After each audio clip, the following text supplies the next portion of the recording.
Hello and welcome to Slinger. My name is Justin. I'm the owner of Team 53. I've partnered with Coach Dave Academy to bring you these Learn to Drive videos.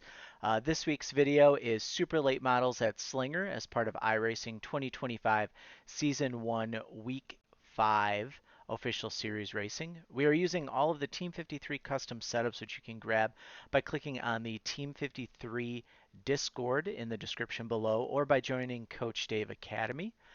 Um, you know, these races at Slinger, right? They're very difficult to really get a good run. If you get a good group of dudes, these races are a ton of fun because the track is super fast. You're clicking off 11-second laps. A 65 lap race isn't going to take you very long.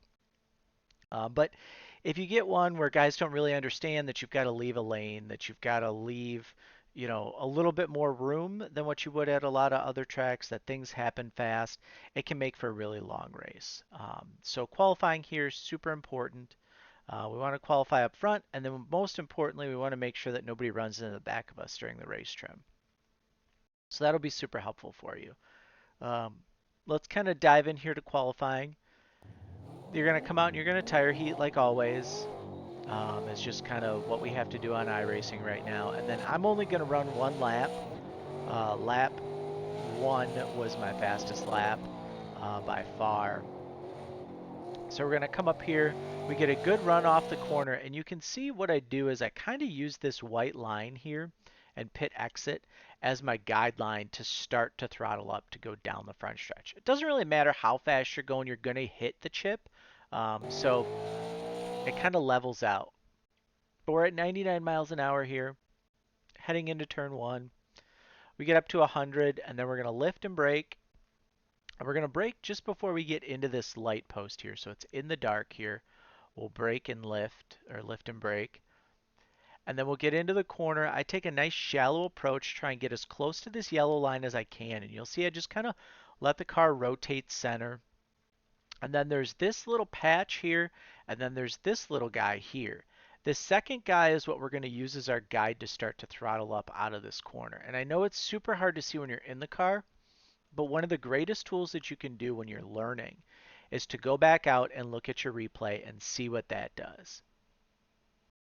So we start to throttle up right at that second patch, and we're going to drive out of the corner.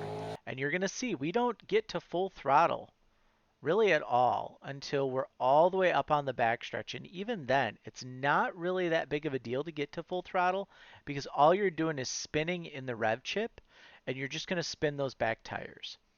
So now we're going to lift for 3 and brake very early and set turn 3 up.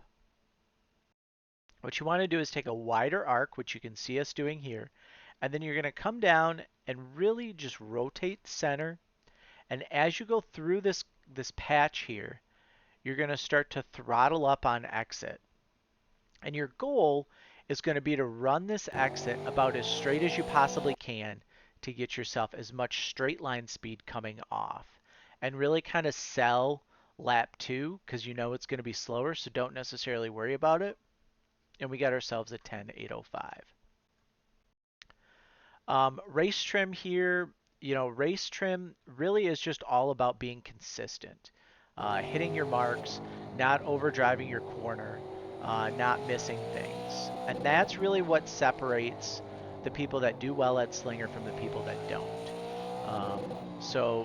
Running your line here, just following behind guys and being ready when they make a mistake is ultimately the big thing. And staying off this wall here on the front stretch, the wall on the back stretch is a little bit easier because it's banked more, although there I pound it. I'll pound it again in the next lap as well. So just really kind of working your consistency, working your angles, running the same line, and then knowing too that if you're in a group and you're side by side, you might have to leave a little bit more room for somebody than what you would at a lot of other tracks because netcode happens, because things happen, because there's so many bumps, it's so easy to move around at this track.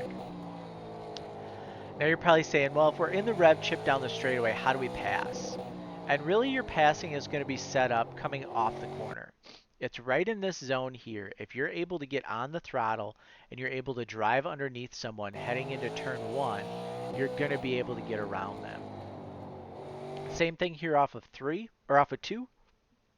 If you're able to drive under them on exit, you're just going to be able to get way past them and they're not even really going to know what happened. So it's all about timing your runs. It's all about making it into the corner, diving it in, and being ready. But you have to be there because guys are going to be coming down from that second lane into the corner, and you've really got to be aware of that. So, like I said, it's just all about being consistent, not making mistakes, um, and just really knowing your line, and you'll be okay at Slinger. If you guys have any questions, you can reach out. I'm available, Coach Dave Discord, Team 53 Discord. Make sure you hit the like, make sure you hit the subscribe, and best of luck, and we'll see you in the next video.